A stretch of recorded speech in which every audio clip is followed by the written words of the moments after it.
Good afternoon, family, and welcome to the first ever episode of Maddie's Rap. I'm your host, Matt D Talford. Now, you may ask, what is Maddie's Rap?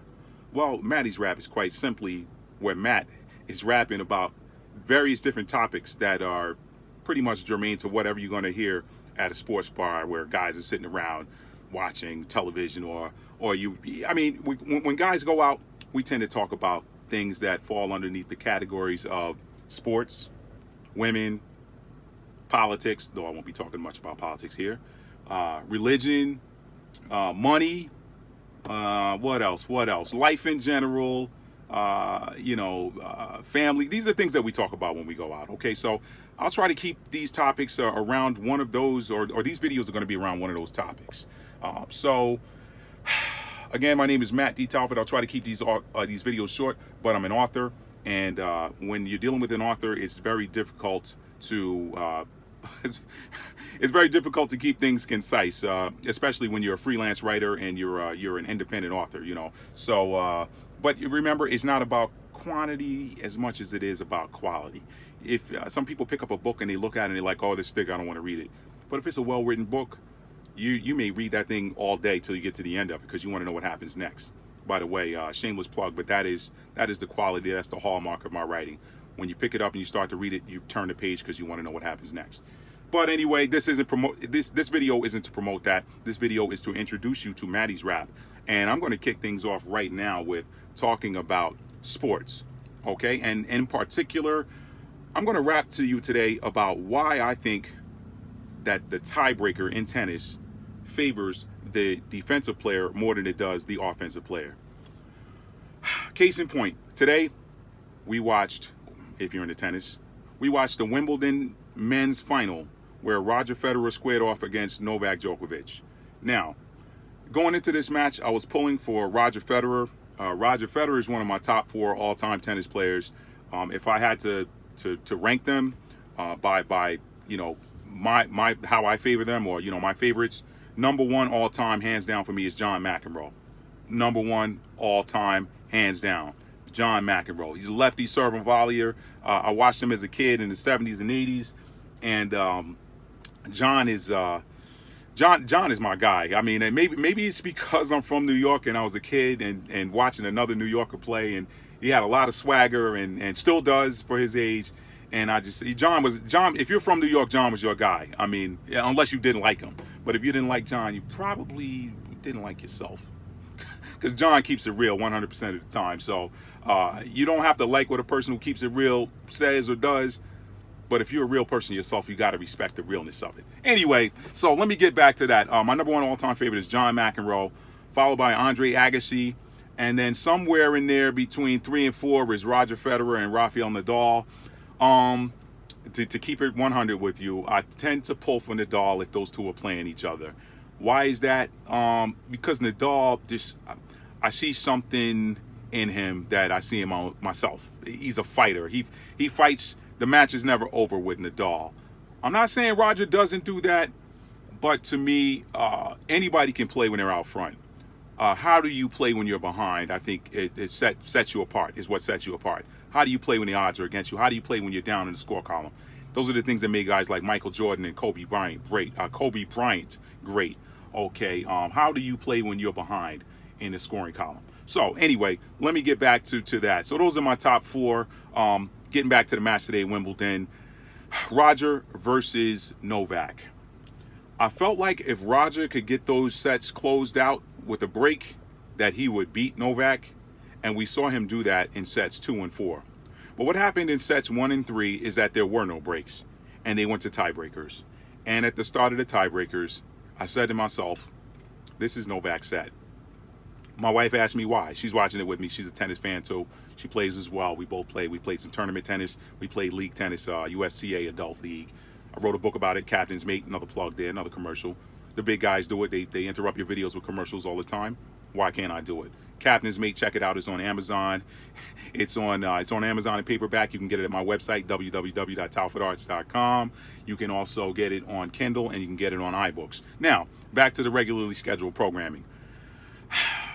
My wife and I are sitting there watching, and I told her, I said, babe, this match, whenever this set goes to a tiebreaker, whenever these sets go to tiebreakers, Djoko's going to win them.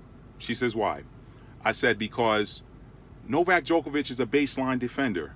He's that player that is, if you're a player like me, which is the same type of player Roger is, which I'm in nowhere in Roger's. I'm not putting myself on Roger's level because we know what he is, we know what he does. But style-wise, we're the same player. We both are aggressive, all-court players, okay? Novak is a baseline defender, okay? Baseline defenders typically are going to make fewer mistakes than an aggressive all-court player because they're not going for it as much, okay? If an aggressive baseline player is consistently hitting between 75 and 90% of his power level, that baseline defender is consistently hitting between 50 and 75%. So, you know, the lower the percentage of your power, the more likely the ball is to go over the net.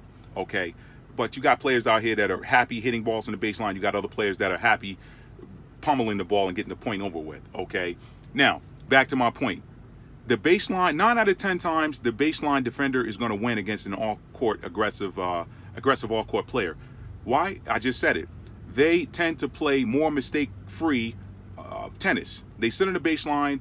They put the ball back in. They put it in areas that are just out of your comfort zone, and they reset, and they wait for another ball. And they dare you to try to pass them. Such a player is Novak Djokovic. So this is why the pressure is typically on an aggressive all-court player when they are playing against a baseline defender. If Roger were more of an aggressive baseliner, his chances might have been slightly better. And I think this is why Nadal tends to do better in tiebreakers against Djokovic than Federer does. Nadal he's an aggressive baseliner. He's not a baseline defender from the standpoint that he's back there putting balls back into play. Nadal's actually trying to open the court up and bust you with a winner from an angle or something. I mean, he's just more comfortable on the baseline, and he can play inside the court, but he's more comfortable on the baseline. Federer is an all-court player, aggressive all-court player, and Djokovic is a baseline defender. Back to the tiebreak. Tiebreakers, we know you can in a regular tennis game, you can go down love 40 and still come back and get it to deuce and deuce add duel till you win it. In a tiebreaker, you don't get those points back. And the pressure starts to mount the more points you lose. So the baseline defender tends to have the advantage in a tiebreaker, and it's just because they are more comfortable playing the ball back from the baseline than they are coming in and taking chances.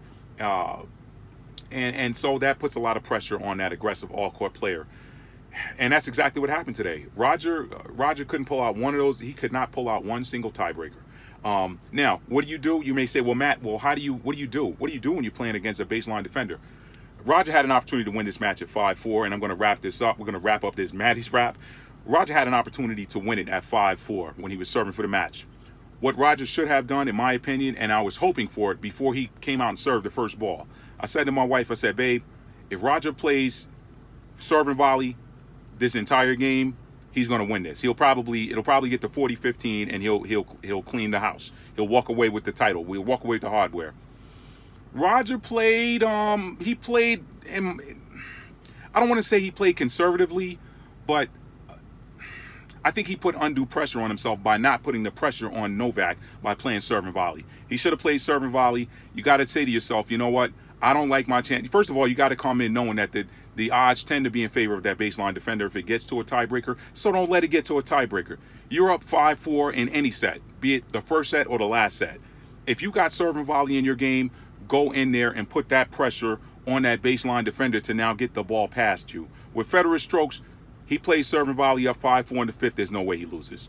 So just remember that, folks. If you're a tennis player or if you're watching tennis, just know that if you're playing a baseline defender like Novak Djokovic, Simona Halep, Angelique Kerber, if it gets to a tiebreaker, you better be looking for a slight strategy change if you want to close that out. If not, my money's on that person as the baseline defender, and not that I'm betting on it. I'm just saying, as a figure of speech.